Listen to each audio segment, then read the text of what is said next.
today is the Heart-Led Changemaker's highest rated podcast guest, Luke Balcke. Luke has been practicing astrology for almost a decade and is well versed in astrological interpretation from a traditional Western perspective. Through his work as an astrologer, Luke helps clients understand the patterns and cycles in their lives and provides guidance on how to navigate them. In addition to astrology, Luke is also trained as a Reiki practitioner and energy healer. And he also offers past life regression therapy, which can help clients to explore their past lives and also understand how that may be impacting their current life. Luke's approach to healing is holistic and grounded. He's an absolute legend, and I'm so excited to have him on the show today. Hi, Luke. Welcome back. Thanks so much for having me back. That's awesome. That was the podcast that was most popular. I'm stoked. By far the highest rated podcast. I mean, it's by a mile, and it's not a surprise. You know, you're an amazing human being. The conversation was so beautiful. I mean, we talked about, it was July when you came on the show, and we talked about how critical it was for us to step in to the heart space and why working in integrity was important. I mean, we talked about taking responsibility for ourselves and being our own heroes. And we talked about putting the work in 2023, because you mentioned that if we put the work in 2023, we would start to see the benefits of that in 2025 and 2026. So now we're 6 months on, and it makes sense to have you back on the show because we're heading into a new lunar year and a new astrological year as well. So needless to say, I have a lot of questions. Yeah. But I think a really good place for us to start, if you don't mind, is to talk about Pluto moving into Aquarius, because we know it's about bringing a lot of deep, dark truths to the light. But I'm curious to know, you know, have you seen any changes? And if you have, what have you already noticed about the change since then? Yeah, I mean, for me personally, I've definitely felt a little bit of lightness coming through it from the heaviness of feeling like overburdened by obligation and responsibility. So that's more the hallmark of Capricorn qualities, is like you've got to be doing something, you've got to be productive, you've got an obligation, a deadline, you know, you've got this responsibility, and the heaviness that's associated with that. For me personally as well, Pluto was sitting opposite my Jupiter for the last like 3, nearly 4 years. And Jupiter is about self-belief and confidence and optimism and the future and the ability to like handle things and get over things and grow and expand. And Pluto in my second house of money has really been like fucking hard. Pluto's been in my second house of money since 2008 when I was in Capricorn.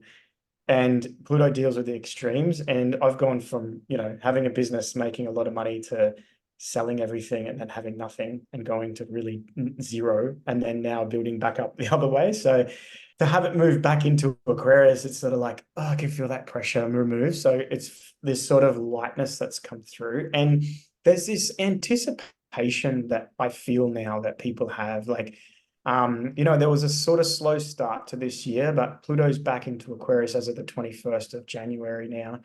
And what's going to happen, it moved into Aquarius with the sun, and the sun definitely illuminates things and brings things to light. So over the next month or so, every personal planet will make a conjunction with Pluto at 0 degrees Aquarius. So Mercury, Mars, Venus, and the moon, already the sun. So it's really going to amplify that Pluto story and what that's going to mean for us. And I think it's about like not holding back now and allowing this process of deep transformation to the collective consciousness. And it's already been happening for the last few years, especially COVID was a real trigger for people's awakening journey.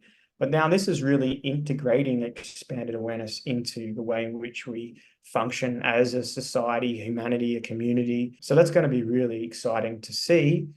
Having said that, there's going to be also a lot of upheaval because as you know, there's less dependency on the types of traditional systems and things that we use to sort of maintain a level of control and status quo.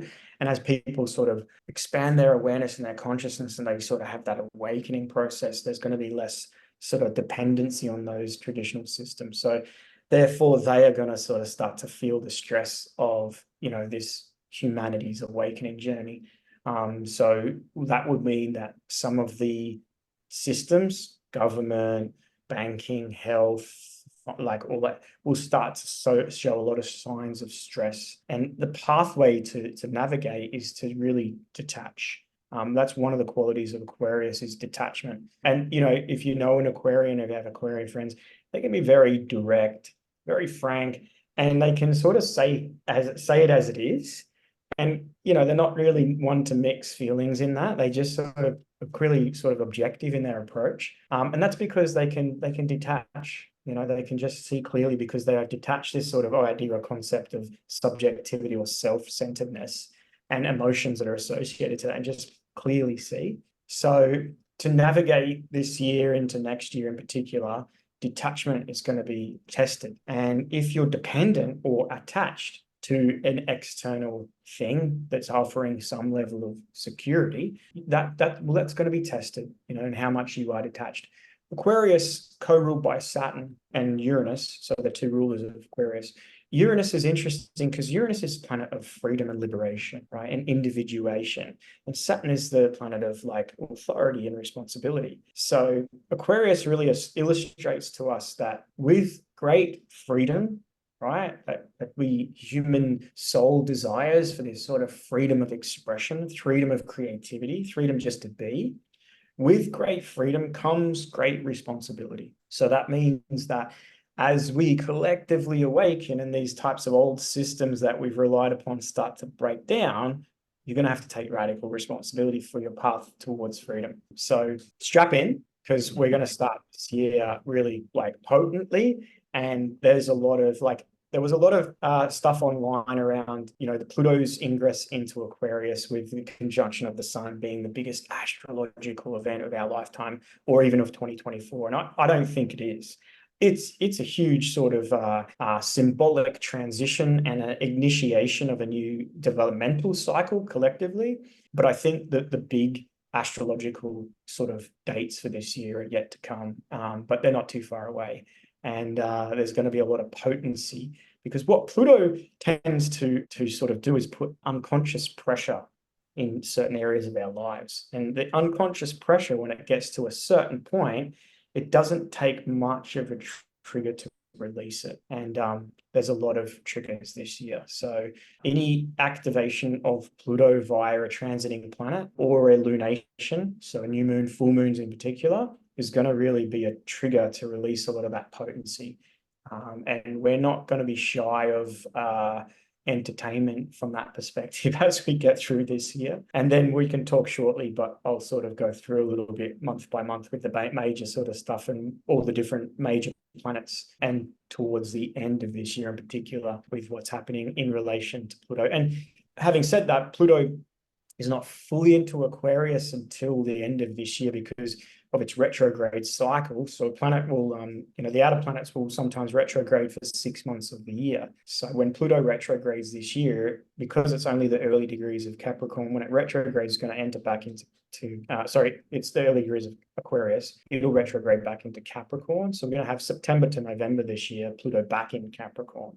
So it's like unfinished business. What was going on that needs to be finally sort of laid to rest or brought to light. And then as we get into sort of mid-November at the end of this year, Pluto's back into Aquarius again. But when it comes back into Aquarius at that point of the year, it's going to be in opposition to a retrograde Mars. And Mars and Pluto don't tend to well, let's just say they don't play nicely. They always deal in sort of upheaval and conflict to a degree. In October of 2023, Mars made a square to Pluto and right around the eclipse, and that was the initiation of the, you know, the sort of revitalization of the conflict in the Middle East. That sort of went kaboom, you know, and all of a sudden the focus was shifted to there. So Mars is an interesting planet to watch through 2024, and especially its relationship to Pluto. And we start on February the 14th, Valentine's Day, with a Mars-Pluto conjunction. So it's really laying this seed of like, okay, what is this battle between the will, the desire of the soul, and the will of the ego? And how are they playing together? And how does that play out for us collectively as well? So it's going to be an interesting year. I'm super like pumped already. I've already seen like exponential growth the last sort of month or two of 2023 and already into 2024. We're not even through the first month, and my bookings are like nearly 2 months in advance now, which is fantastic because people are wanting answers and they're starting to take this stuff more seriously. And we can talk about why that would be the reason for that as well, astrologically as well. So yeah. One of the things that I love about talking to you is that my brain expands so significantly. There's like, so I've written some guided questions, just prompts if we need it. I never need it because there's like 700 questions that I've got banked up in my brain to talk to you about. I don't even know where to start. There's just too much. But one of the things you were talking about was about being detached. And people with Aquarius placements, they are very good at that. I'm an Aqua rising, so I'm definitely a straight shooter, very direct in that way. But when you look at our society and some of the chaos that's ensued, it's because it's been driven by provoking and manipulating people's emotions. So it's not unusual that now we're being encouraged to be detached, to remove the emotion out of it and think logically through so you can make better decisions. Because when you look at what happened in 2020, a lot of people, because it was something that had never been seen before, and it was, random, if you will, people were swept up in the hype and in the drama of it. And now some, not all, unfortunately, but some have started to do some work and have started to clue on that, hey, maybe there is another agenda to this. Maybe this is not by accident. Maybe it wasn't, a monkey that was spreading all of this. Maybe this was, human designed and intentional, all of those things. But I think the detachment part of it is particularly important because it's not just governments, it's not just corporates, it's not, people in all of these places of power, even on social media. And this is leading to my next question. Even people on social media are manipulating others using fear, using the emotions, using their storytelling and their promises and all this sort of illusion and the perception, but underneath that there is nothing real there. And so one of my favorite comments of yours on social media recently was about the Pluto change. And I've got this written down because it was just too good. You mentioned that people who are spiritually bypassing with their heads in the sacred cacao aren't going to be ready, which amused me to no end. I was pissing myself laughing about that because that has been one of my absolute bugbears. But for those who don't know what spiritual bypassing means, can you share from your perspective what that is, and then what you believe are the impacts of spiritual bypassing and what we can expect to see as a result of those who have been doing that, who are spiritual, but only on a superficial level? Yeah, and I guess that's exactly what it is. It's like that they can adopt a spiritual ego, and all of a sudden they can come to these types of spiritual practices and methods and techniques, which are very good. There's nothing wrong with sacred cacao. It's amazing. But when it becomes an identity and it's like, because I do this, that I am a certain way, but, my relationships are toxic and my work is terrible and I'm broke. And it's like, yeah, okay, keep drinking that cacao, but you're not really doing the work. It's like the same when people go to plant medicines and things like that, and they get addicted to, plant medicine ceremonies and stuff like that. I've done many. I think it's phenomenal. But if you're not taking the awareness shifts that happen during those processes and integrating in changes of your behavior in your life and evolving your identity, your self-image, and doing that work, then you can have a million, plant medicine ceremonies and it's not going to change your fucking thing. It's just going to give you this inflated idea of sense that because you're doing that, somehow that might mean that you don't have to integrate in society. And this isn't to generalize everyone because there are exceptions to the rule, but you do see a lot. Through COVID, for me, it was like the yoga community, and it was almost like they'd spend a long time spruiking the benefits of yoga and also the breathing exercises and how important breath was. And it was like, I was living in Melbourne at the time. They were the first community to mask up. And I'm like, what are you doing covering your face? This is the breath of life. This is this, you're covering, what are you doing? And it's like, all of a sudden there's this overinflated identity or ego associated with a certain practice that becomes the identity. And it means that because I'm doing that, I don't have to really do the work. And I feel like that the comment that I made in relation to that was Pluto's going to bring a lot of dark shit to light, and a lot of reality check for people. And a lot of reality checks, especially over the last sort of 3 or 4 years, to what was really going on at a deeper level and the manipulation that led people to make certain choices. And when that comes to light and you're busy over here drinking your cacao, and all of a sudden the reality of that kicks in, and perhaps reality of certain choices that people have made or not made because of that, it's going to be a kick up the ass. So yeah, I think that a lot of that over the next 3 years in particular is going to be really tested. And for people that are really stuck on the practices or the techniques that it may be spiritualized, but not integrating it into who they are and what they do in their world, like improving their health and their well-being, improving the way in which they interact with their relationships, and not necessarily thinking that by doing the work, it's cutting toxicity out. Like I can just cut out all the people in my family and all the people that disagree with me and all the people that are conflicting. It's like, that's not Aquarian. It's like there is a level of detachment so you can connect, right? It's detached enough from the individuality of it to say, hey, we can connect even if I disagree with you.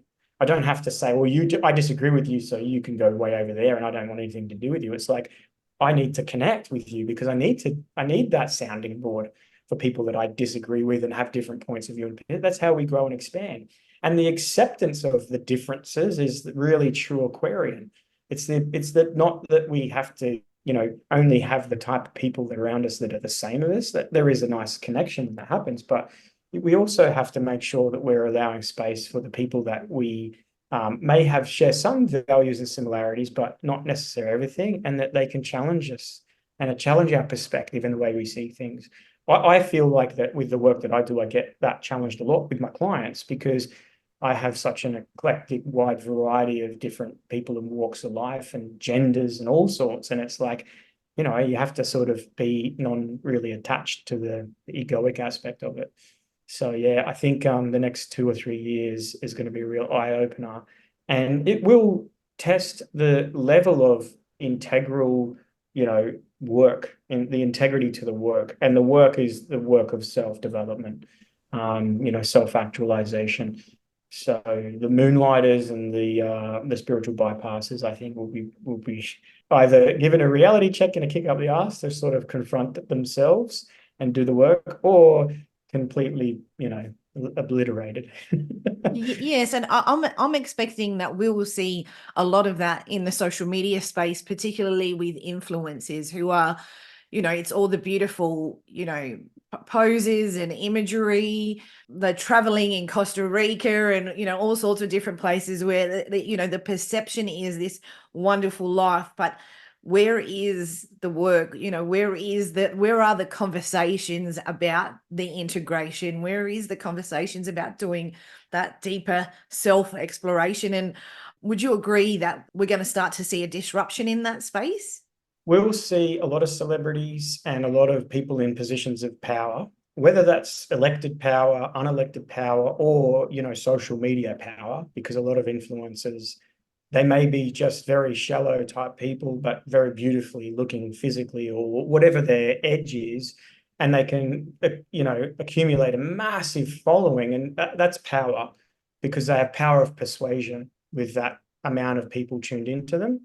Well, a lot of the insincere, the unintegrated, a lot of the sort of shallow will be really tested. And that's because opposite the sign Leo, which Leo would represent people in positions of power, celebrity class, people that we sort of look up to and idolize in a way, for whatever reason. So all forms of celebrity, not only just in like Hollywood and entertainment, but also, the media and corporations, sports, entertainment, all sorts, right? We're going to see a lot of them fall off their posts. There'll be a lot of sudden celebrity like disappearances and deaths, and like, whoa, what happened to that person? And that's Pluto sitting opposite Leo in Aquarius, and really sort of testing the Aquarian quality. If you think about Pluto for, what was that, 15 years almost in Capricorn, the sign opposite is Cancer. So what did it really challenge and test in people is emotional stability. And certainly in COVID, we could see that collectively, like your emotional security was threatened. And if you were very vulnerable emotionally, then you were more likely to be affected by let's say, the propaganda that was used to, what was the word I'm looking for, to promote that particular agenda. So you had to have a really strong sense of personal responsibility for your emotional well-being, because Pluto challenged the Cancer quality, and Cancer is all about emotional security and how do we feel safe and secure, and what do we need to feel safe and secure. Well, now Pluto into Aquarius is going to challenge the ego and the need for attention, praise, the need to be seen. And that's a lot of like celebrity quality and people in power. And that's not to say there's not going to be celebrities and people in power, but they're going to be really, their integrity is going to be really tested. So you'll see new types of celebrities emerging, and some that we've idolized or looked up to for a long period, or even people in really high position power tumbling and completely falling. Yeah, we've already started to see a little bit of that, although it still surprises me how numb people are to the truth of some of the things that are coming out. Like the lack of reaction and response is really interesting, and it is you want people to be detached emotionally so they can look at the facts, but there needs to be some, you'd think that it would start some sort of movement and a change, and maybe it's happening really subtly. But I feel sometimes still shocked by the fact that people are not outraged. It annoys me. Not the ones who've been awake and aware all the way through, obviously, but the ones who are sort of new to hearing some of this information. I do a really good job of informing my family whether they want me to do it or not, and that there's no outrage, and I don't understand. I feel confused. I feel genuinely really confused, and some of our more heated discussions come because I just don't understand why they don't care. I think there's a couple of things. Cognitive dissonance is one, right? Even when presented the truth, people will deny it. Denial because of insecurity. And there's also been a zapping of the collective will, right? And that's been a systematic sort of dumbing down and numbing down, and, through nutrition, through entertainment, through basic sort of junk consumption of all types. It's like there's this systematic sort of numbing and dumbing down of people. So what it does is it zaps the willpower. And if you, let's say, were coming to this new sense of awareness, and you were then triggered by what had happened and what was done and how it was done, and all of this stuff comes to light, and you start to go, what the fuck? You need a strong will associated to a really grounded, sense of self, in order for you to be able to feel comfortable and confident enough to express and speak out. So, part of that whole program from 2020 was to, it was called a coronavirus, which was crown virus. And the crown was to take the crown. And who wears the crown? Well, the king wears the crown, right? So the king is the sovereign, it's the leader. And they've taken that crown off people collectively, symbolically. So even if you did have the awareness, you don't have the power to be able to speak out. And I also think that there is a lot of people that are really like going, holy fuck, like maybe I was wrong. And maybe some of those don't want to admit it, but also feel like they haven't got a voice. It's not publicized. It's not put in some mainstream media or mainstream social media. So therefore we can then perceive it as like, what the hell? Why aren't people? And maybe they're just not expressing it. So, and this is a bit of Aquarius, Pluto and Aquarius as well, which will it'll just continually put pressure on that from the unconscious, right? And the unconscious now, the collective unconscious, or the way in which we symbolize the collective unconscious, is Pluto, and it's in the sign of awakening. So it's like the collective unconsciousness is going to awaken people, and people might awaken to the nightmare, and the nightmare might be, God, I did all that asleep. Holy shit, you know. And for some, they'll awaken to, I did all that asleep, and now it's too late. I have to accept that reality. You know, I remember when I went through my personal awakening journey, and I'd realized a lot of the choices and decisions that I'd made building a life for myself were coming from a place of unawareness. And it was really confronting for me to like accept a lot of that. And it wasn't nothing to do with like COVID. This was like back 2014, 15. It was just my own personal sort of choices and decisions that had created a life for me. And like when I awoke, and I was like, I could see why and how I'd made those choices. And it was really, it's quite a confronting thing to have to, you know, own that. But that's part of the work, right? It's part of the work. Like I said the other day, I think it was one of my YouTube videos. It was like, you have to accept what was done to you and what you did from a place of unawareness. And you have to learn how to forgive and let that go, because that was when you were asleep. So now you're awake and you know differently, and you learn from that and you make different choices. So you just accept. If you can't and you hold on to resentment or regret, then you're all stuck or tethered to that past, that either that choice, that experience, or what happened. And in that, you stay then in victimization. And the victim has the blame, and it's not their fault. And if you're a victim, you remain powerless to make any changes because you don't need to. It wasn't your fault, right? I see that a lot with people that have woken up in the last few years in relation to conspiracy and a lot of the dark shit, corruption, the manipulation, the real sinister stuff that's been going on for thousands of years that have only just come aware to in relation to people in high positions of power and corporates and media and politics and all sorts of things. And it can cause this real disgruntled sort of like resentment and like, fuck, you know, fuck the world, fuck the system, fuck, like they've got to die and pay for it. And it's like, well, you know, that happened because you were asleep. That's been happening for a long time because we've been collectively asleep. So there needs to be a level of acceptance so that you can let it go and move on. You don't want to be waving your fist at the world, you know, shouting out, oh, look, they're doing all this bad stuff, because you are basically saying it's because of them that I'm this way. It's because of that. It's because of this. And it's like, well, you got to take responsibility for yourself. And that's the detachment. Let it go. That's yes. You're aware. You see the veil's been removed, right? You have the clarity of vision, you see. So now what are you going to do with that? You know, and that's the work. So what are you personally going to do with that new information, that new awareness? How are you going to integrate that into how you live in this world? Because if you really want the world to change, it ain't going to change by waving your fist at the old world. It's going to change by making those changes and integrate them into your way of life and being in alignment to your values and morals, your integrity. And that's what's going to change the world. It's not, you know, we've got to bring them down. When we really own our shit and get into alignment with our authenticity and that will take care of itself. Like it will take care of itself. And when we think in the sense of like justice, you know, eye for an eye, or, you know, you've got to pay for the crimes, that's not up to us. That's up to, you know, that's up to a power. What we've got to do is let it go and have the faith that, you know, I say this all the time to people, and you shouldn't really do forgiveness for this reason, but it's paradoxically what happens is that if you really want the person that hurt you to pay, forgive them. Why? Because the negative charge that they've created that you're holding that's hurt you, right? When you forgive, it returns to sender.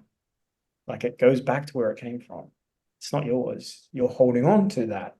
So forgiveness is about the letting go of that. It's going to go back. And, you know, that has to then, they will then feel the repercussions of their actions. It will create the shift in their reality and their awareness for them to feel the heaviness of the burden that they've caused. But if you hold on to that, I'm never going to let them go. They did this. I will never forget. I will never forgive. No, they need to know. That charge, that you're holding that charge. What you're going to do then is you're going to move into your world trying to recreate a life for yourself holding this negative charge and wonder why you keep having similar experiences show up, because you're attracting the thing that's going to help reveal the truth, that's the truth. So you got to accept fucked shit's happened to you, and you've done fucked shit, and it's been going on for a long time because it's happening from a place of unawareness. You awaken, you make peace with the past, that I did that from a place of unawareness. I made that choice, or that happened to me because of it. Okay, I've learned. I'm going to let go of that now. I'm going to move on. And yeah, you then move on in an empowered way. I love that. And it comes with compassion too, compassion for the people around you who might not be quite ready to deal with things or to see things. And that part is challenging, but it would be remiss of me not to now, while we're talking about this, before we talk about the year ahead, to talk about some of the agendas that are going on out there, some of the things we can't control, like cloud seeding, which actively, that makes me shake my fist.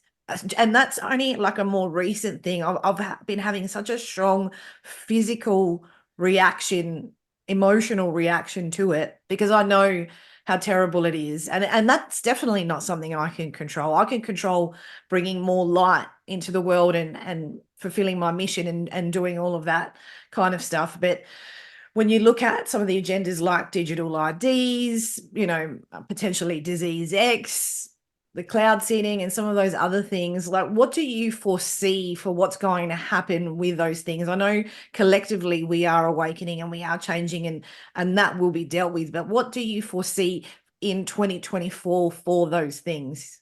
Yeah, they're part of an agenda, right? And we could talk all day long about what would that agenda be and what would be the purpose of it, but we just accept that, like, the climate change narrative, the digital ID, the central bank currency, all the different types of sort of things that they're all part of one big agenda.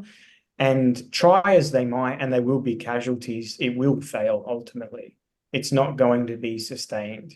We will get to a point where they push to the point of complete upheaval. And I have a lot of faith long-term in humanity and in this point that we have reached in humanity, in relation to the ability for us to fully awaken and transform the world and the way we live here and interact. So, like, I just accept that that's a part of an agenda.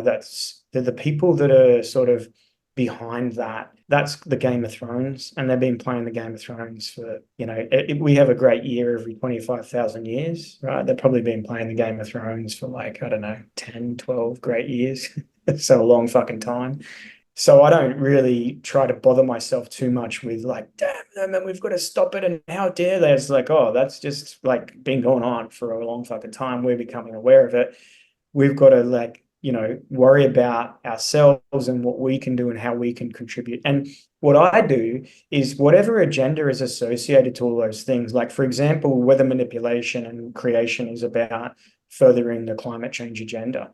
They can make it hotter and drier, or they can make it wetter and more cold. Like, so it's like the extremes. And now we've moved from global warming to climate change to climate extreme. Of course, that's what they want to do, because that creates instability. And if you're buying the narrative, now you have the weather patterns to, like, support the narrative. So you actually are, reinforcing that by going, oh no, it's look at the bad weather, or look what they're doing. It's like, I'm not buying any of their fucking narrative, right? Yes, the climate fucking changes. If we're going through the changing of an age from Pisces to Aquarius, which I really do believe that we are, on a big sort of perspective, and it might be a long period of time. It might be 20, 50, 100 years for this changing of the age, right, that we're living through. Well, we're going out of Pisces and into Aquarius.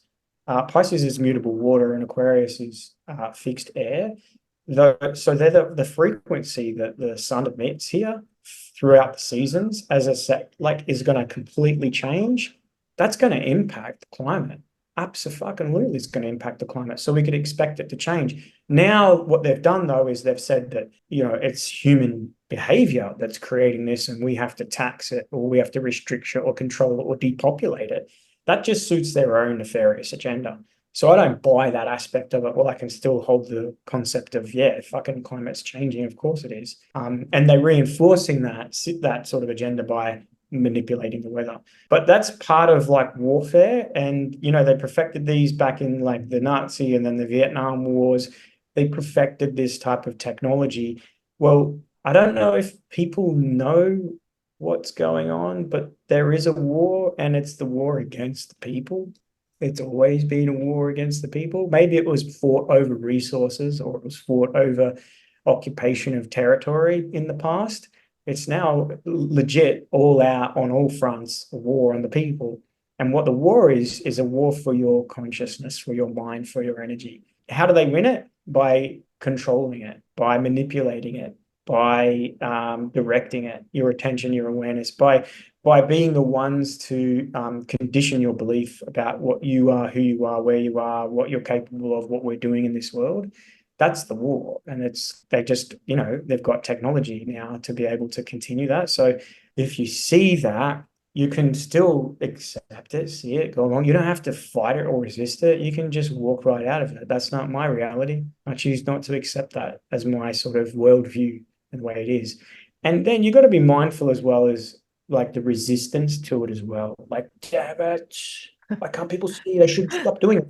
Well, my focus towards the negative aspect of that is feeding energy into the very thing I don't want. You know, what you resist persists. So what about a third option of just, no, no, no, I don't accept that narrative, that agenda, that perspective.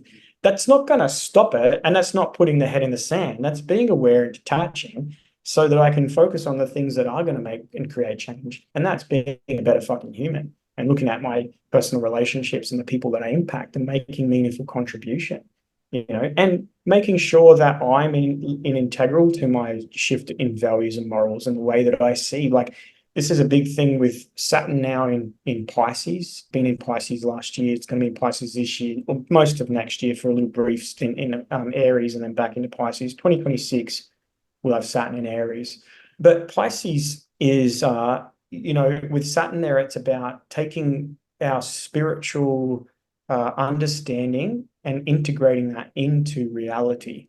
And into reality, when we integrate a spiritual sort of connection or understanding, like, you know, who we are beyond just the physical and our connection to whatever that might be that we would call God or source outside of self or within self. Well, we've got to then, if we go, okay, well, we're a soul having a human experience and, you know, the connection of God is within, and then through me, it's to the all source.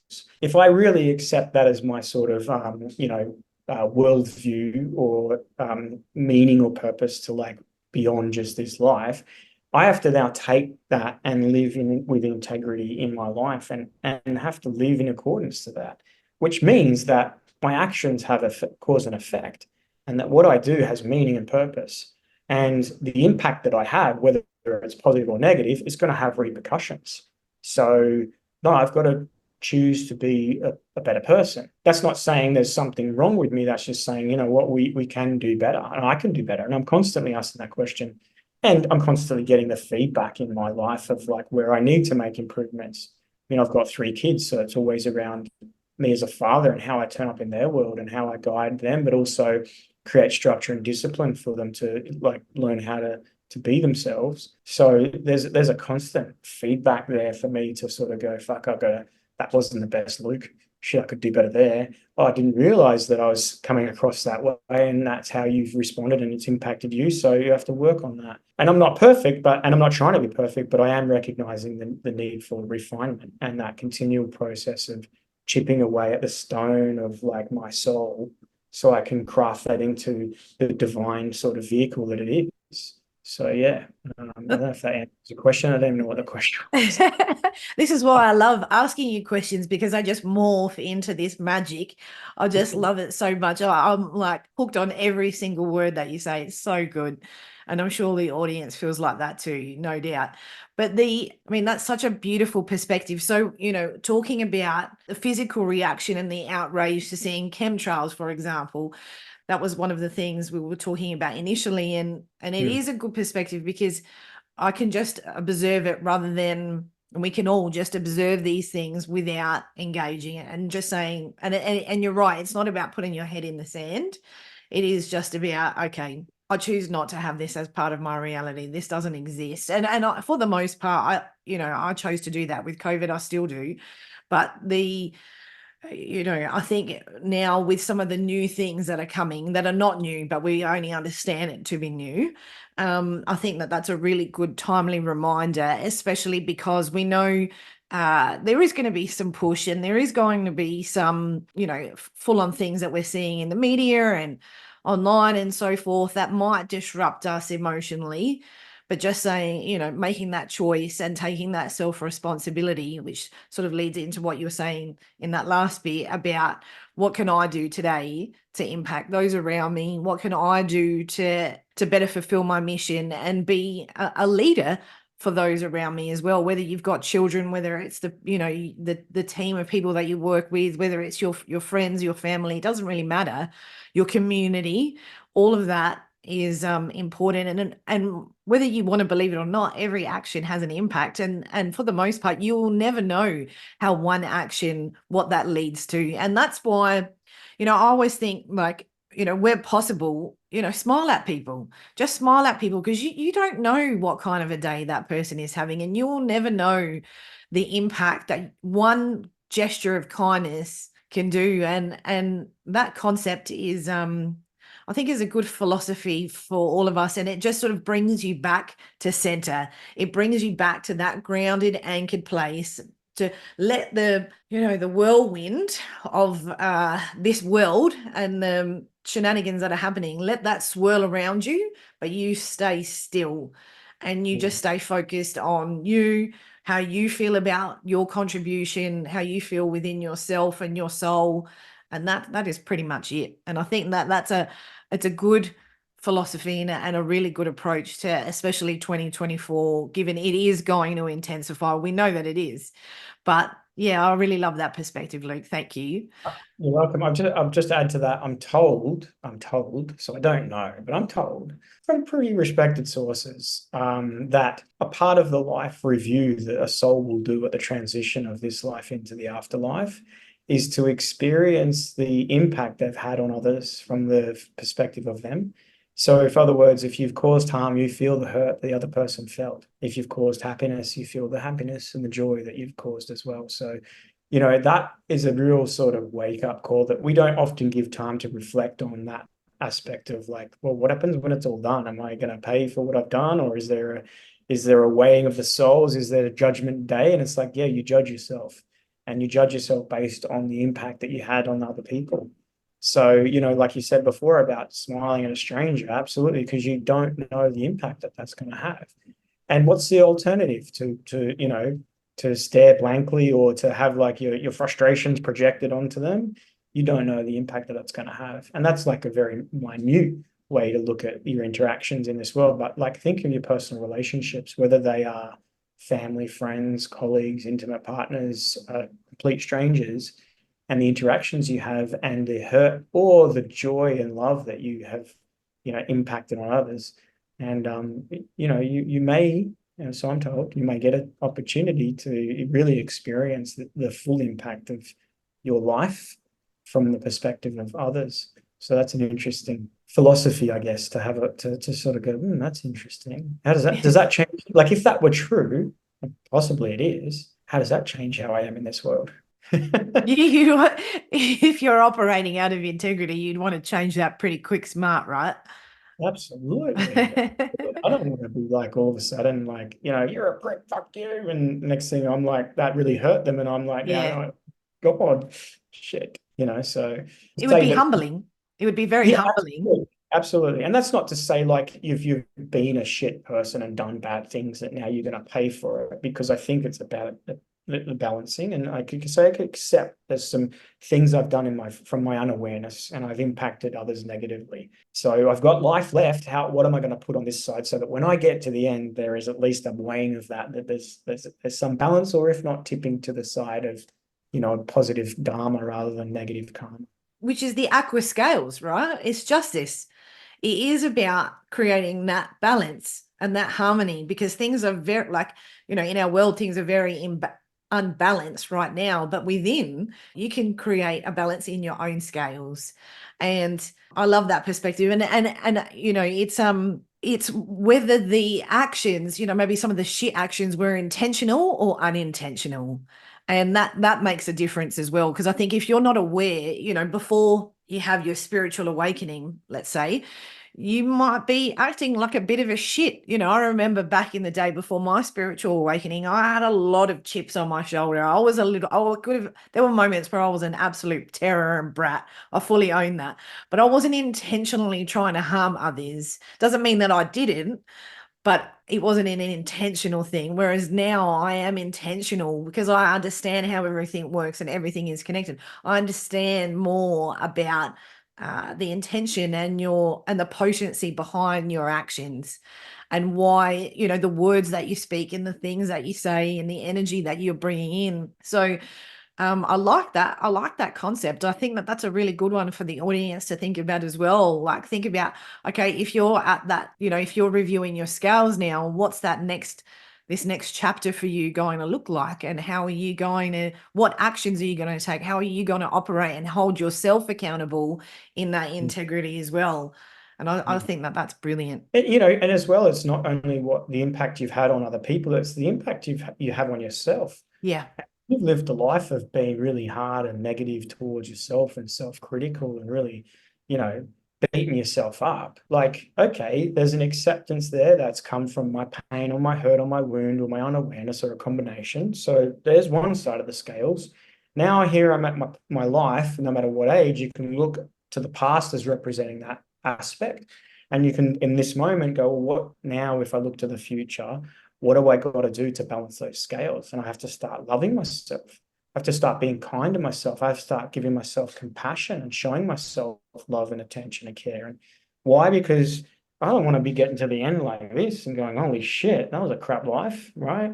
And when we talk about balance or justice, like the universe balances, that's what it will do. It always balances the polarities.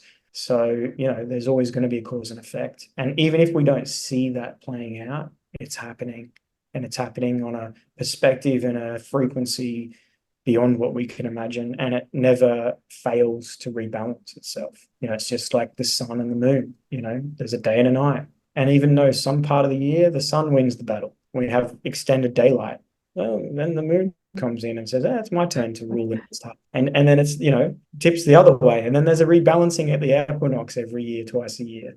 You know, and then we get to the solstice and it's unbalanced, and then we tip back and go the other way. You know, it's just constant, and it's in every aspect of life. So when we understand that personally, we can then start to make choices to help rebalance ourselves and our life and our interactions with others. Yes. Powerful thing. Especially, I think that's the thing that we accept about this world and our sort of place within it, is that we have a lot of power to make changes in our lives and the lives of others. And it's very simple. Like, we were all looking for the big thing, what's going to happen and what can we do? And it's like, actually, what about just the little things? They actually matter, that, you know, they matter the most. And that's when you're aware of that and you're in integrity to that, that's the work, you know, without drinking your sacred cacao or sucking down your ayahuasca or whatever. I'm not saying those things are bad. I'm just saying, like, if you're doing that and you're not working on those little things, then what's the point? It's So just true. a nice chocolate drink. Well, it's I have cacao all the time, ceremonial cacao, and I love that because it anchors me back into my heart space. But I'm conscious of what I'm doing with it and why I'm choosing to have it. But it's not, you know, it's not for show, it's for me. And that, I think that's the point of difference as well. Luke, let's deep dive into 2024. What can I mean, we're going into the year of the dragon, which I'm very excited about because I'm a dragon. And it's all about the aqua, which I love as well. But what can we expect? What does the year look like? What's the breakdown? There is a really potent eclipse in April. Now, eclipses can generally bring about unpredictable change. Things shift, and they shift unexpectedly. We use the last eclipse as an example, right? Which was everything's going along, and the next thing there's the conflict and Israel and the afterflow that happened. Well, that was an eclipse event. So technically it didn't happen on the eclipse, happened like a week or within that sort of zone of moving into the eclipse. But solar eclipses can often bring about events, just before the actual eclipse. But what that energetically did, what did it do? It shifted the story big time. It shifted awareness, polarized people completely. So the next eclipse is a really potent one, not so much just because it's an eclipse, it's conjunct Chiron, and it's a North Node eclipse.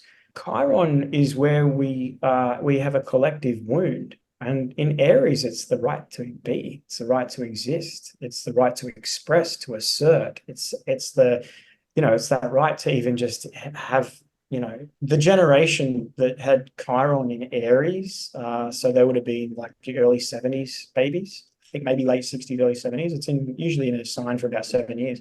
They were the first generation where children are to be seen and not heard. You know what I mean? And I was part of that sort of, but not to that extent. They really were sort of not like children were not valued in that generation as being children. They couldn't be children. They had to be young adults, or they had to be not seen, right? They had to be really grow up fast. So that innocence was sort of stripped from them. So we all collectively we have that sort of wound of our rights, our very valid rights to exist. So this eclipse being conjunct that, it's twofold.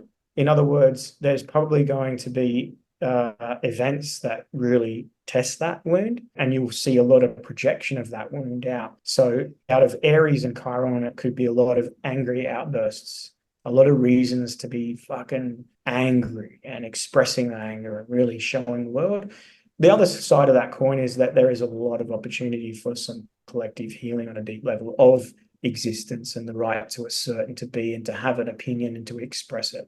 So that's an interesting component to this eclipse. But the ruler of the eclipse, being that it's in Aries, is Mars. Well, where is Mars at the time of this eclipse but conjunct Saturn? And Mars-Saturn conjunctions are very interesting. The best sort of example of a Mars-Saturn conjunction of the type of doom that it can represent is in March of 2020 was a Mars-Saturn conjunction in Aquarius, and that was, you're being locked down now. Like, now not only you can't travel, but you're now locked down. So that was like, what the fuck? So the Mars-Saturn cycle, happens every about 2.5 years or so. There tends to be this sort of like real intensity to it, and a real restriction on expressiveness and how we assert ourselves. So Mars being conjunct Saturn on the eclipse, that lends this sort of like doomy type sort of like, whoa, this is pretty heavy, serious fucking shit, what's going on? Then we look over to Jupiter and Uranus, and Uranus is the planet of liberation, change, upheaval, individuation, revelation, awareness, higher mind, like awakening. And Jupiter is a very expansive planet, and they're both in Taurus, and Taurus rules, among other things, fixed Earth. So we could see geological shifts and changes in a major way. So, things like volcanic or seismic activity, and then the effects and that has unexpected big events in that nature. But also the monetary system is ruled by Taurus to a degree, the stock exchange in particular.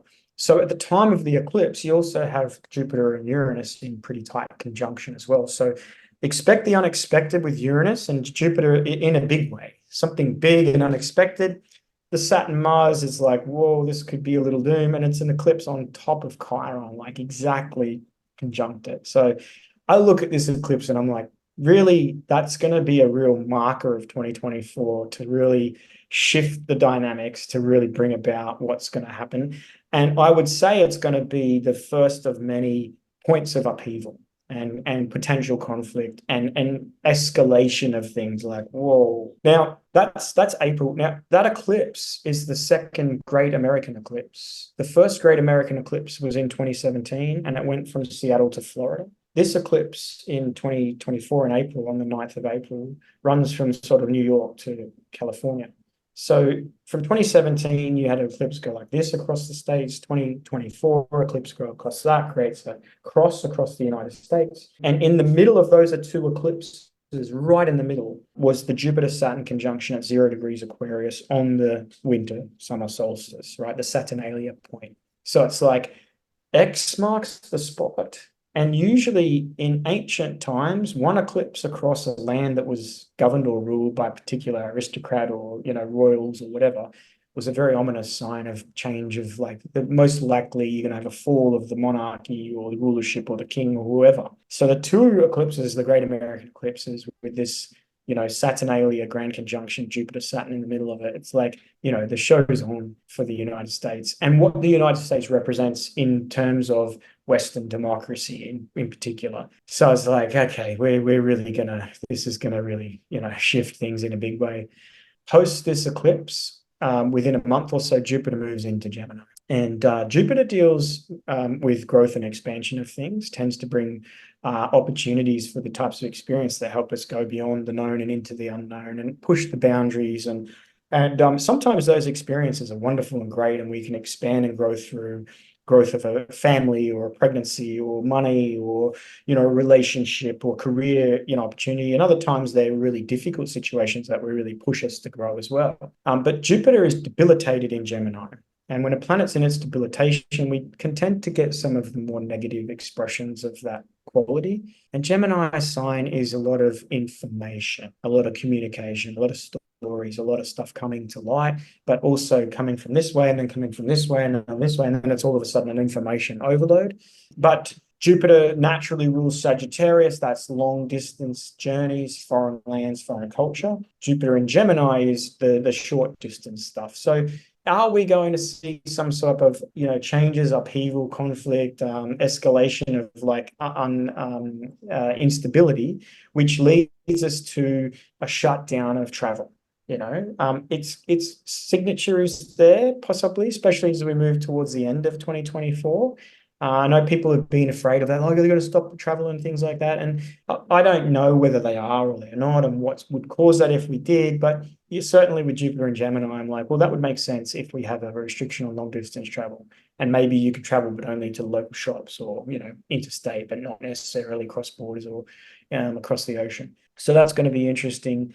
To sort of see how that plays out. There's a lot of stuff online, this is going to be the year for Gemini and Gemini, but Jupiter's debilitated in Gemini. And just because there is a certain alignment doesn't necessarily mean something specifically. To get a personal interpretation of how these energetics affect you and what they mean for you and your journey, you really need to look at more than just one alignment or placement. You have to look at the whole thing in context for you and your chart and what's being, released energetically that's going to play out for you consciously.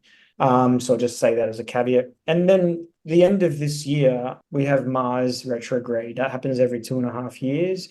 Mars retrogrades are pretty volatile periods of time. There's a lot of potential for anger and aggression and conflict and the outward expression of it. When Mars is direct, we're able to sort of be more in control of our martial energy when it's in retrograde. But this Mars retrograde happens in Leo and Cancer. It's going to be in Leo going back into Cancer. It's going to mean that we're going to have Mars in direct opposition to Pluto for probably 3 months. So, normally a Mars opposition to a planet will last maybe 3 days to a week.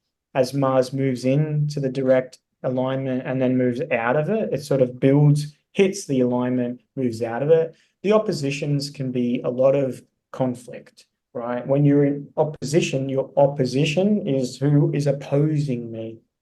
And that's Pluto in Aquarius. That's the people. And Mars in Leo, that's the people in power, right? So it's the power against the people. And that happens, like the peak of that is really Christmas 2024.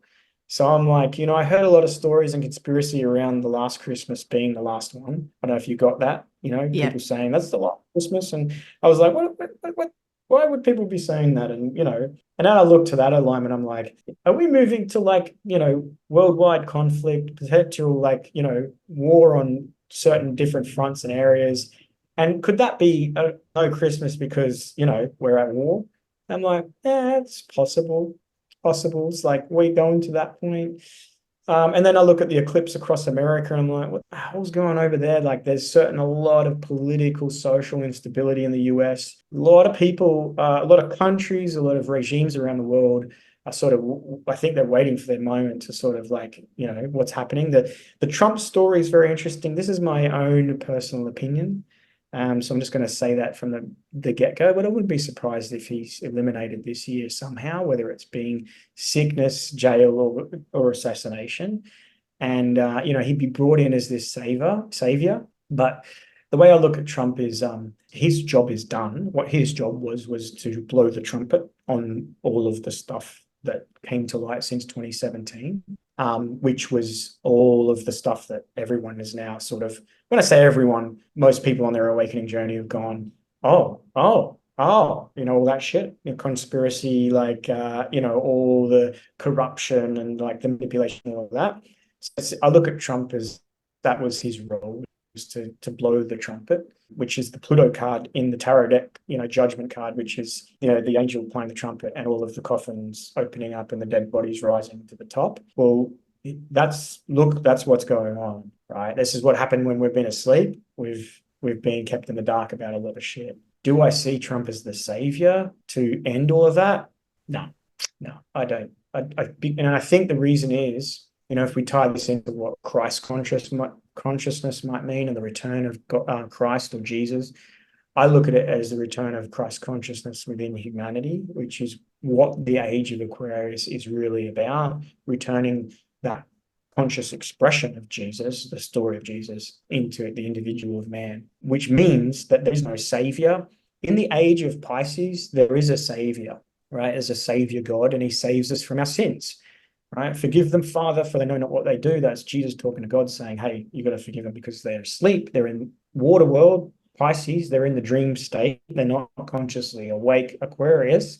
So we need someone to save them. That's Jesus enters and saves us in the age of Pisces. Well, for us to enter into the age of Aquarius, we're not going to get a savior. No one's coming from God or heaven or somewhere else on this earth to save you. You have to save yourself. We have to save ourselves. So it wouldn't surprise me looking at the symbolism of what Trump represents and that he's been sort of promoted as a savior in ways like, what the hell's going on? And Trump wouldn't do this and Trump, and whether you're for it against the Republican Democrat doesn't really matter. I see the symbolism of it. I'm like, it wouldn't surprise me. And then I look at the astrology to sort of say, does that reinforce this type of like what? Because what would lead us to a world war? Well, I really feel if Trump was elected, just like when he was last elected, he met with a lot of the foreign regimes that sort of there was a bit of tension, especially with US policies, and he made peace with a lot of them in the Middle East and North Korea and places like that, and Putin in particular.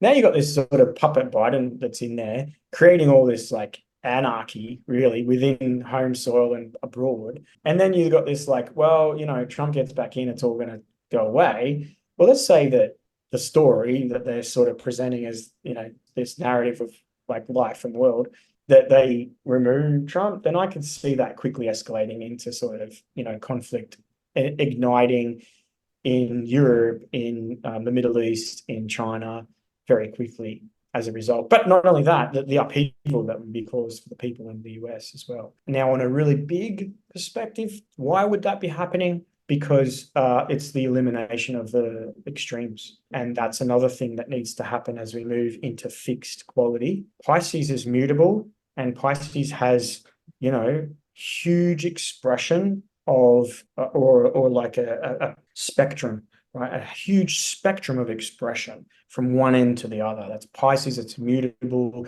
Neptune and Jupiter being the rulers are very expansive, and you can get like the, spiritual heights and transcendence, enlightenment to like the complete down in the dark, worst of it as well. So as we shift out of the age of Pisces into Aquarius is fixed, it's stable. Stability, right? Fixed is we don't have the polarities to the extremes of what we do. How would you then get to a place where you collectively can bring to light all those extremes to obliterate or annihilate or to merge them, right? you would need conflict in order to do that, because what conflict represents is the oppositions at war. So I feel like your audience, I know mine, can definitely support and handle this type of awareness, but I feel like that's probably where 2024 will lead us, is into global conflict. And it wouldn't surprise me at all if this year they killed the king, a bit like JFK. Now, does that mean he's dead? Maybe he's already dead, but it's the idea that's being killed, right? It's the idea. So how could they do that?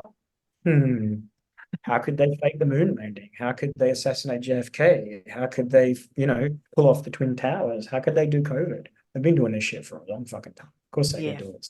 It's not Yes. that big of a stretch to go, what? Now, if you're unaware and you're just starting to awaken your consciousness, you might be like, oh my God, detach, right? Detach, because if you're attached, you're going to be polarized or crazy. So detach. If it's not at some level entertaining to you, like, wow, what? Oh my God, and you can still integrate and live in your life and be who you are. If you can't do that, then disconnect. Don't detach. Turn it fucking off. Don't look at it. Don't consume it. Don't expose yourself to it. Like, go off, hug a tree, eat some wholesome food, and just stay in your little bubble, but don't expose yourself to it if it's going to overwhelm you. And this is how you navigate through these periods of time. So true. I have a question. What do you foresee for RFK? I know you're saying Trump, it's not, it's not likely we're going to see him back in, but what about RFK? Do you think he's going to have any, there's like a momentum a little bit building with him, but do you think he's going to be able to take the crown, if you will? Robert Kennedy Jr. Yes. Is that who you, yeah. No, not a chance. No. In fact, military occupation of the US by the end of the year, most likely. No election, no new prime minister or president or whatever. No, I don't see anyone. There is no saving the people. There is no one coming to save them. There's no, we're going to elect someone to do this. We have to do it. Yeah. So that's where I think we are. And I think that's the reality of the next few years. And that's going to mean community is going to be so important. And your community is like your tribe, your people. So hopefully throughout COVID, you've been able to gravitate towards the people that are your people. Your family's unit is strong. You've been able to get through all the differences that sort of polarized a lot of families through the last couple of years. So forgiveness is important, and acceptance, and not, triggering and cutting out and all that. It's like, we've got to stick together, got to have the right type of people that can support survival through the next few years. And I don't mean survival in a sense that you're going to have to be bunkered down with a bulletproof vest and, defending a country from like invasion. I just mean survival is in getting by with what's going on. I think the vast majority of common people that are not polarized are perfectly safe. But I feel like the people that are going to be outraged and they're going to be marching off to war because it's this or it's that, or they're going to be in the streets and creating civil unrest, they'll round you up, lock you up, put you in a FEMA camp, and then probably say, oh, you're in here now, you have to take this inoculation.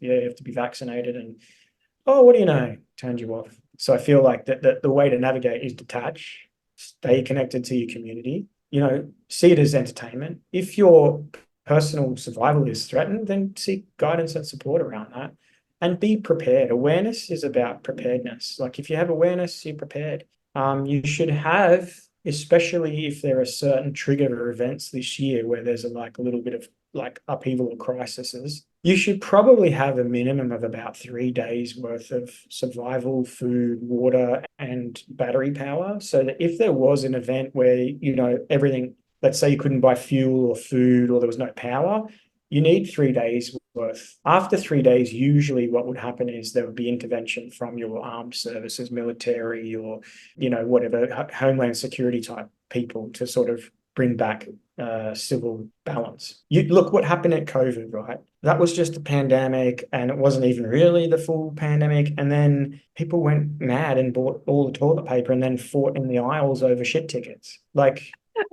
Well, imagine if something happened like the economy sort of crashed or the stock market crashed or there was some sort of bomb went off or a massive sort of geological event, and all of a sudden like supplies to your supermarket ran out, and next thing you're down there trying to get the last bag of rice with another 300 people. I don't want to be in that situation. I don't want to be down there fighting for rice, and that's what would happen. That's where you're in the most threat or danger is like people will go mad and crazy because they will that survival mechanism kicks in and it's fight, flight, and survive. And I'll do whatever I need to do to make sure my family survives, right? I don't really care. A good movie that really reflects that story is the one on Netflix, which is Leave the World Behind. You seen that yet? No, I haven't seen it. Yeah, I mean, I won't do the spoiler alert, but watch that because there's a lot of symbolism in that of what would happen at the end of like if shit went to shit. It's like, everyone man for themselves. So hopefully you've got enough community support around you that if it did get that way, and I hope and pray that I'm wrong, but I wasn't wrong about COVID. Yeah. So, I would say that be smart and, get together with your loved ones, the ones that are at least able to hold this perspective that aren't freaked out by it, and just have a plan. Let's say all of a sudden the internet went out and there's no phone coverage and no power, and you need to make sure that your grandma's safe. How do you do that, right? Or you need to make sure that someone that's vulnerable is looked after, or you have a meeting point. Like have those. This is the year I would say that would be a smart thing to at least bring into awareness, to do some planning around, not because you will need it, but because if you did, you have it. And most people won't survive the first 3 days of that sort of shit because they're not prepared and they freak out. And if you're freaking out in a large city of a couple of million people freaking out, ain't no rice left. Don't worry about wiping your ass. You're not going to eat. Do you know what I mean? So you're ahead of the curve. You got, okay, well, I got enough food. And you can just chill then. Oh, there's no power. Okay, I can read a book. I got a book here. I can play cards. I've got candles at night. That's the worst case scenario. But we're in we're in the pointy end of transition now that's only going to expedite through 2024. And in 2025 and 2026, I'm not the only one saying this. The sort of cosmic clock reflects it, but a lot of people from a lot of different perspectives and a lot of different respected, knowledge are sort of saying we're probably going to be in war, So, yeah. Good times, good times. Do you know, it feels like such a privilege to get this insight and this sort of forecast, if you will, because it gives you time to adapt and prepare. When I moved from Melbourne back to Adelaide, I literally live 6 houses down from my parents, and all of my extended family live within 5Ks of each other. So we're in like this little loop. So there's, but I could foresee that scenario sort of happening again. And I didn't want to go back through the experience that I had in Melbourne where I was isolated from everyone for months at a time. So I feel like hindsight's a good thing, but also spending some time thinking about without the fear in those circumstances, what would I need around me really? What kind of food would make it easy for me to survive? What, do I need to refuel on some candles maybe and just have some of that kind of stuff around? What else would I need so that I felt, so I stayed grounded and I stayed centered and I stayed sane for the most part and didn't get wrapped in again to that whirlwind that was going on. And I think it's a beautiful gift for all of us to receive that forecast and that insight for what we can expect over the next year and next maybe 2 or 3 years as well, which it feels daunting, but also you can stabilize by being prepared, and I love that. And so my final question, changing gears completely, this is something that I've noticed about you. You're a music fan like myself, and we're the same vintage. We like the same music, except for the metal side of things. I'm not into metal. You're into metal. So my question to you is, and this is like really so random, but my question to you is, if you had to pick a song for 2024, what would it be? That is a good question. Yeah, I've got to keep you on your toes. Yeah, that is a good question. You know what? Because I'm a Tool fan, and Tool are progressive rock / heavy, but lyrically, musically, they're a phenomenal band, phenomenal. And lyrically, they're a spiritual band. and they sing about spiritual concepts. You know, their album Lateralis is all about a spiritual awakening. Their last album, which is called Fear Inoculum, the symbol of Tool for the cover of that album folds back on itself, and it is a golden syringe. And it came out in 2019 before the pandemic of 2020, and its songs were all about descending into the darkness, waking up the child, like breathe now and wake up now, people, and that we are about to sing the swan song of humanity. Like, in other words, that epilogue is gone and done. Like, this is the final hurrah sort of thing. And then next thing, COVID happens, like, these motherfuckers, they know a thing. So they have a song on that last album called Tempest, which is written 7 and instead of a T, Tempest. And a tempest is a violent storm, usually whipped up in the ocean, you know. And I feel like that really can illustrate this year. It's going to get pretty hectically, like, whoa, we're going to be feeling like we're in a bit of a storm. So yeah, that song, it's an epic. I think it's almost 20 minutes long, that song. 20 minutes. It's a long song. Let me just check. I'll tell you how long the song is. It's like that, and that's Tool. They literally write these songs that are fucking, they're epics. In fairness, I've never really listened to any Tool songs. I haven't felt a connection, but maybe I need to re-explore that. Yeah, let me just 15 minutes. There you go. 15 minutes and 40 seconds. When you think the average songs are usually, you know, between 3 and maybe 5 minutes at the max, 15, wow. I've been fortunate enough to see Tool 6 times. I saw them right at the beginning of 2020. They came to Australia in February, and I saw them in Rod Laver Arena in Melbourne, and fuck, it was just, they're just so there's that, and then there's another song by by Younger Brother, it's called, the band, and that song's called Train. That's a fucking epic song too, and it's like being stuck in this machine, and it's basically saying there's no one else like this. We're in this machine. How do we get out? And there's no one else. There's only you. So that's another song that really comes to mind. Those two particular would be my sort of theme songs for 2024. And, you know, I'm not saying any of these things to try and scare people. That's not my intention. It's not to try and clickbait and get people going, oh my God, oh, what's going to happen?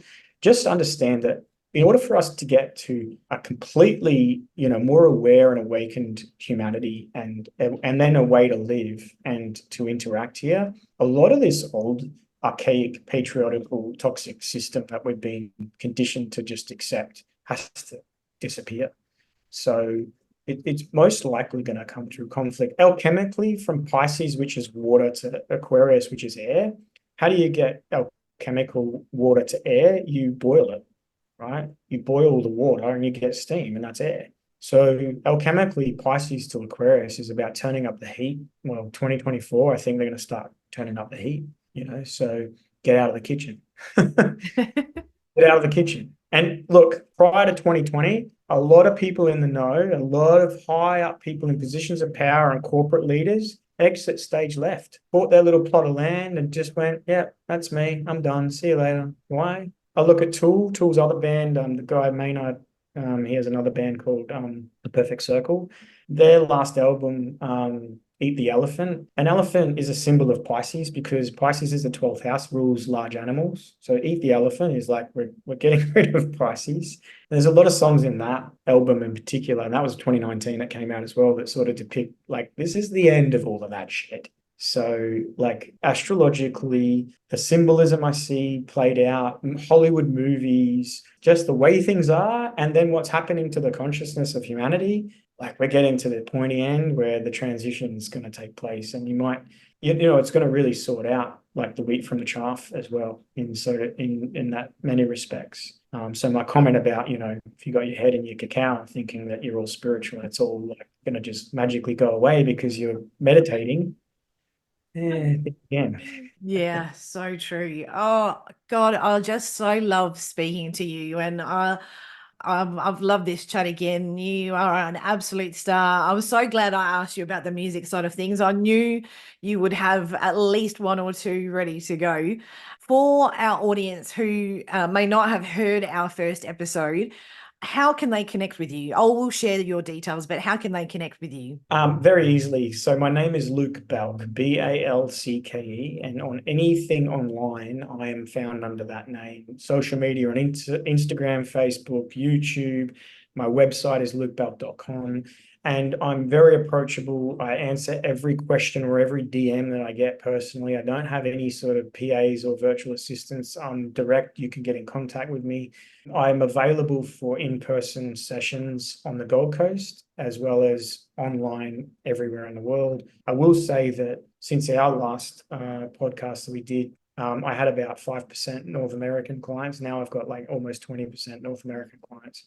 So huge growth in this short period of time for people over in the US. They're going through a hell of a lot over there. And a lot of people are like, what the fuck is going on in the world, especially at home? And in times of crisis or need, it's like astrology doesn't have every answer for you, but a hell of it can point you in the right direction. And what it helps me do on a big level is just bring a level of awareness and understanding so I can manage where I'm at and what's going on and what is called of me. What are my sort of responsibilities and obligations as a person, as a human, as a member of, the world, society?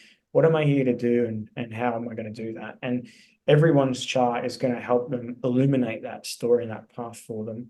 And I'm not saying astrology is it. There are lots of different tools for self-awareness. It's just one that I resonate with the most because the language it speaks to my soul. I love that. And I love the question of what can I do to take that responsibility for myself? What can I do to do my part in this world? And I think that that's a beautiful sentiment for us to end on today. Luke, thank you so much for joining me today. I will have you back again, but I thank you for all of your insight and all of your perspectives on all of the things that we spoke about today, and I wish you all the best. Same, likewise. I really appreciate the opportunity to come on here, and really thank you. It's always a pleasure. So I can't wait for the next one. Yeah, me too. See you soon. Cheers.